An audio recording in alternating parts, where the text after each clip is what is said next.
তো বন্ধুরা, আজকে আমরা এই উচ্চতার এপিসোডে দেখব নায়ক, বাংলাদেশের নায়ক এবং সিঙ্গাররা কিভাবে মৃত্যুবরণ করেছে, মৃত্যুর স্বাদ গ্রহণ করেছে, কিভাবে করেছে, কয় বছর বয়সে করেছে আর তারা কারা।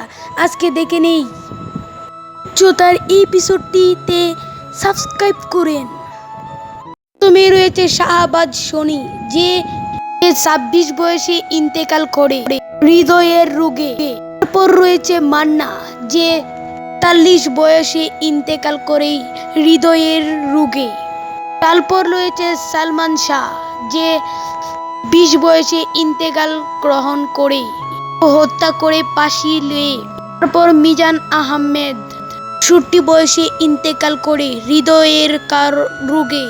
তারপর দেলোয়ার হোসেন 58 বয়সে ইন্তেকাল করেন মস্তিষ্কে রক্তক্ষরণে। তারপর রয়েছে রাজ্জাক, 75 বয়সে ইন্তেকাল করে নিউমোনিয়া রোগে। তারপর রয়েছে বুলবুল আহমেদ, তিনি 68 বয়সে ইন্তেকাল করে হার্টের রোগে আক্রান্ত হয়ে। তারপর রয়েছে রাজীব খান, 52 বয়সে ইন্তেকাল করে ক্যান্সারের রোগে। তারপর রয়েছে শান্ত খান, 30 বয়সে ইন্তেকাল করে গণপিটুনি খেয়ে। তারপর আমাদের লিস্টে রয়েছে জামু, যে 60 বছরে ইন্তেকাল করে অপকাশী রোগে। তারপর রয়েছে জাফরন ইকবাল, তিনি 41 বয়সে ইন্তেকাল করে ক্যান্সার রোগে আক্রান্ত হয়ে।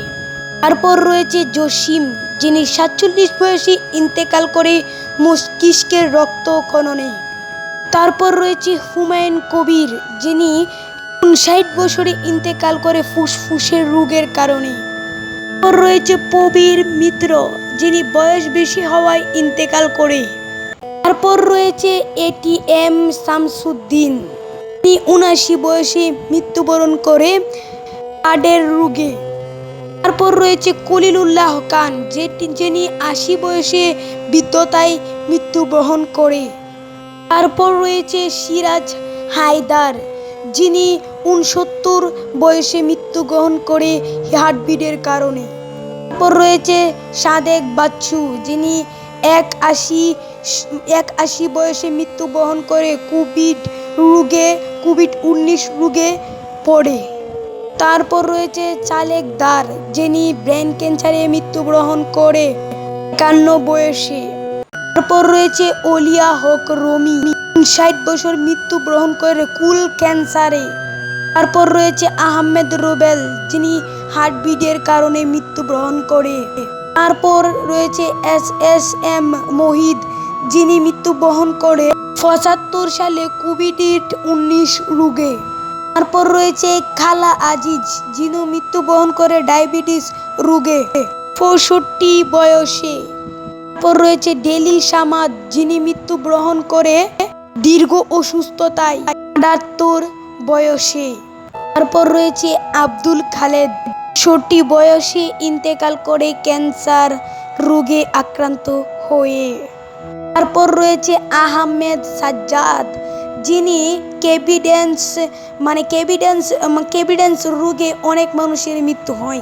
কেভিডেন্স রোগটি এমন একটি রোগ যে মানুষকে মৃত্যুর দিকে ঠেলে নেয়। কোভিড-19 77 বয়সে।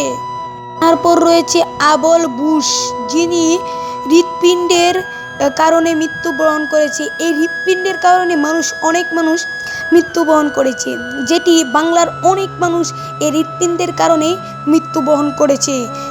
এই হৃৎপিণ্ডের কারণে অনেক মানুষ মৃত্যুবরণ করায় আজকে সেটি তুলে ধরলাম।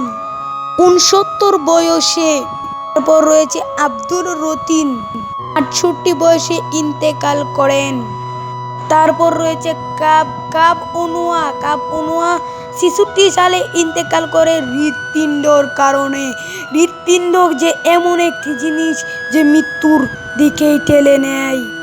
তারপর রয়েছে ডাক্তার ইমাদুল হক, যিনি 73 সালে ইন্তেকাল করেন ক্যান্সার রোগে আক্রান্ত হয়ে। ক্যান্সার রোগ এমন একটি রোগ সবাইকে আক্রান্ত করার চেষ্টা চালিয়ে যায়।